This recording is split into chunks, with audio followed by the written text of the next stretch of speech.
আজকে যে ঘটনাটি বলবো সেটা একদম সত্যি ঘটনা। আমার চাচা জীবনে 2 বার ভয়াবহ এরকম ঘটনার মুখোমুখি হয়েছেন। প্রথম ঘটনা, এবং এই ঘটনার পর চাচা মোটামুটি সুস্থ হলে পুরোপুরি সুস্থ হননি, এবং দ্বিতীয় ঘটনার পর থেকে মৃত্যু অবধি সে সবসময় অসুস্থই ছিল। সরি, অনেক কিছু বলে ফেললাম, এবার ঘটনায় আসি। আমাদের গ্রামের একটু বর্ণনা দেই। গ্রামটা ঢাকা খুলনা হাইওয়ের পাশ দিয়ে, আমাদের গ্রামের ভেতর দিয়ে, অন্য গ্রামের ভেতর দিয়ে, আবার ঢাকা খুলনা হাইওয়েতে গিয়ে মিশেছে। গ্রামের মেইন রোডের সাথে মসজিদের পাশ দিয়ে আরেকটা ফাঁকা মাঠের পাশ দিয়ে ধুধু প্রান্তরের মাঝখান দিয়ে পাশের অন্য গ্রামে গিয়ে মিশেছে। তখনকার গ্রামের রাস্তা ছিল কাঁচা, বৃষ্টির দিনে কাদা জমতো রাস্তায়। চাচারা 2 ভাই, করিম ছোট চাচা, বড় ভাই বিয়ে করে রাস্তার পূর্ব দিকে বাড়ি করে, এবং করিম চাচা বিয়ে করে রাস্তার পশ্চিম দিকে রোড থেকে 60-70 মিটার দূরে বাড়ি বানায়। তখন ওই জায়গা ছিল বন জঙ্গল। সেগুলো পরিষ্কার করে 2 ভাইকে বিয়ে করিয়ে দাদা তার বাড়ি থেকে 1/2 কিলোমিটার দূরে তার একটা ফাঁকা জায়গায় 2 ছেলেকে 2টা বাড়ি করে দেয়। আশেপাশে একটু দূরেই একটা বাড়ি ছিল, বাকি সব জায়গায় ফাঁকা। বাড়ির পেছনে যতদূর চোখ যায় ফাঁকা জায়গা। এবার আসি আসল ঘটনায়।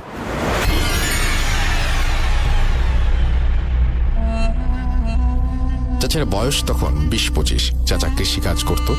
যেমন ছিল শক্তি তেমন ছিল সাহস। ভয় বা ডর কোনোটাই ছিল না।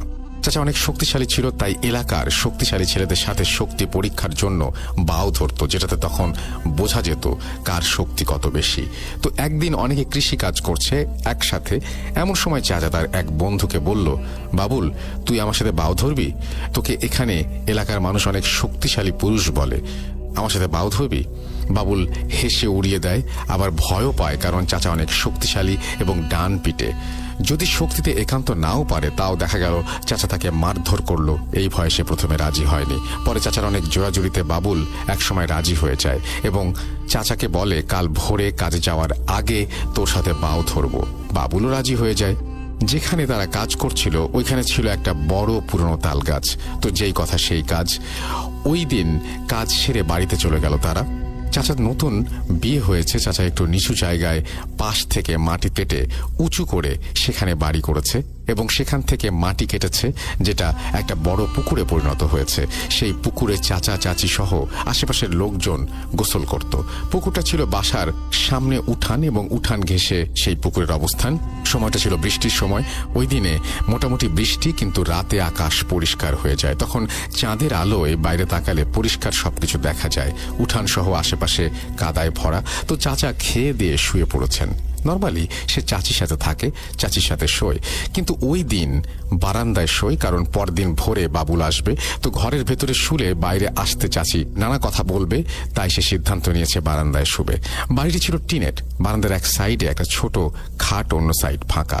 বারান্দায় কোনো টিনের বেড়া ছিল না, পুরো খোলা ছিল। চাচা ঘুমিয়ে পড়বে। তখন বাইরে চাঁদের আলোয় মোটামুটি পরিষ্কার দেখা যাচ্ছিল। কত সময় ঘুমিয়েছিল চাচা জানে না। হঠাৎ বাবুলের ডাকে চাচার ঘুম ভাঙে। চাচা মশারি টানিয়ে শুয়েছিল। চাচা বাবুলের ডাক শুনে ঘুম থেকে উঠল, কিন্তু মশারি থেকে তখনও চাচা বের হয়নি। সে দেখল বাইরে হালকা পরিষ্কার, তবে সকাল যে হয়নি সেটা বোঝা যাচ্ছে। বিষয়টি এমন যে বাবুল চাচাকে বলল, কিরে করিম বাও ধরবি? বলে মশারির ওপর দিয়ে চাচার গায়ের ওপরে বাঘের মতো লাফিয়ে পড়ল। চাচা তখনও বুঝতে পারেনি যে ফজরের আজান এখনো হয়নি। চাচা মনে করল, বাবুলের মতো লোক আমার বাড়ি এসে আমার উপর লাফিয়ে পড়ল, ওকে আজকে আমি বোঝাবো কার কত শক্তি। এই বলে চাচাও বাবুলকে জড়িয়ে ধরল। চাচা নিচে, বাবুল ওপরে।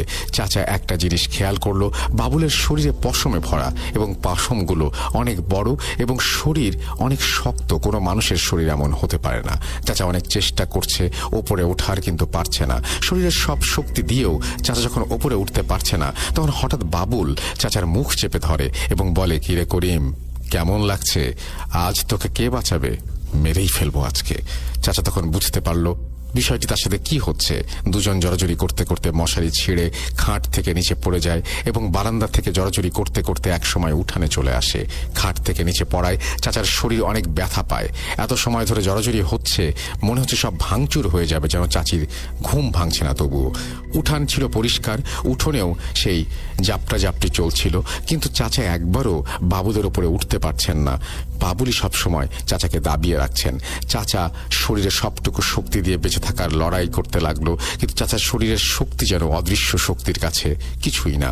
চাচার মুখ দিয়ে ফেনা বের হচ্ছিল। চাচা বারবার বলছিল, আমাকে ছেড়ে দে, আমি মরে গেলাম। কিন্তু কে শোনে কার কথা? চাচাকে উঠান থেকে পুকুরের দিকে নিয়ে যাচ্ছিল আর বলছে, পুকুরে তোকে আজকে চুবিয়ে মারবো, দেখি তোর কত শক্তি, তোকে আজ কে বাঁচায়। এভাবে কত সময় কেটেছে চাচা জানে না। চাচা আরো খেয়াল করলো ওটা বিশাল এক দেহ এবং এত শক্তি সেটার শরীরে যে চাচার মুখ চেপে চাচাকে পুকুরের দিকে টেনে নিয়ে যাচ্ছে সেটা। চাচা জীবনে যত শক্তি অর্জন করেছিল তা থেকে বাঁচাতে পারছে না চাচাকে। চাচা তখন প্রায় পুকুরের কাছে চলে গেছে এবং মাত্র 6-7 হাত দূরে পুকুর। চাচা তখন জড়াজড়ি করতে করতে অনেক নিস্তব্ধ হয়ে গেছে, শরীরে কোনো শক্তি নেই, এরকম বাঁচার আশা ছেড়ে দিয়েছে। তারপরেও বেঁচে থাকার চেষ্টা করে যাচ্ছে। সব মানুষ মৃত্যুকে সামনে থেকে দেখলে সর্বশক্তি দিয়ে বেঁচে থাকার চেষ্টা করে, কিন্তু রাখে আল্লাহ মারেকে।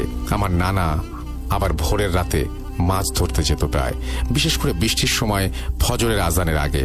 ওই দিনও মাছ ধরতে আজানের আগে বের হয় একটা হ্যারিকেন নিয়ে। চাচার বাড়ির সামনে রাস্তা ধরে ডাঙার দিকে যাচ্ছিল।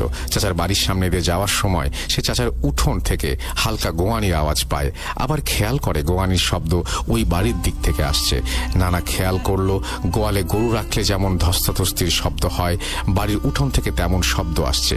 নানা বাড়ির সীমানায় যাওয়ার আগেই বলে ওঠে, এই করিম, কি হয়েছে? আমি এসে গেছি। বলার সাথে সাথে ওই অদৃশ্য শক্তি চাচাকে বলে, আজ বেঁচে গেলি, কিন্তু আবার দেখা হবে বলে চাচাকে ছেড়ে চলে যায়। তখন চাচা পুকুর থেকে মাত্র 2-3 হাত দূরে। চাচা নানার কণ্ঠ শুনে যেন প্রাণ ফিরে পায়। নানা গিয়ে দেখেন চাচা পুকুরের পাশে পড়ে আছে, সারা গায়ে কাদা, চাচার শরীর দেখা যাচ্ছে না। উঠোনে যেন অনেকগুলো গরু দিয়ে হাল চাষ করা হয়েছে। পরে নানা চাচিকে ডাকে এবং চাচি আসলে নানা আর চাচি চাচাকে ধরে উঠিয়ে পানিতে ধুয়ে নেয়। চাচা তখন একটু ভালো বোধ করে এবং রাতে কাহিনীটি খুলে বলে। এরপর চাচা অনেকদিন জ্বর ছিল এবং অসুস্থ ছিল এবং জীবনের সব শক্তি আর কখনো সে ফিরে পায়নি। দ্বিতীয়বার যখন এই অদৃশ্য শক্তি চাচার সাথে ভয়ঙ্কর ঘটনা ঘটায়, এরপর চাচার মৃত্যু অবধি নানান রোগে ভুগতে হয়েছিল এবং হাঁটা চলা বা কাজ করায় আগের সেই পুরনো শক্তি কখনো ফিরে পায়নি।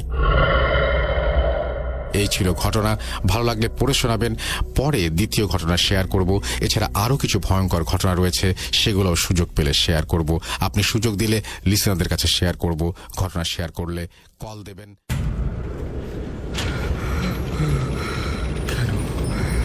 কেন তুমি আসো? আমি শুধু তোমার সাথেই থাকতে চাই। কিভাবে সম্ভব? মৃতদের এই পৃথিবীতে থাকতে নেই। তুমি তুমি চলে যাও, চলে যাও, প্লিজ চলে যাও। সবটাই কি ইলুশন, নাকি অন্য জগতের কেউ কখনো হাজির হয়ে যায়?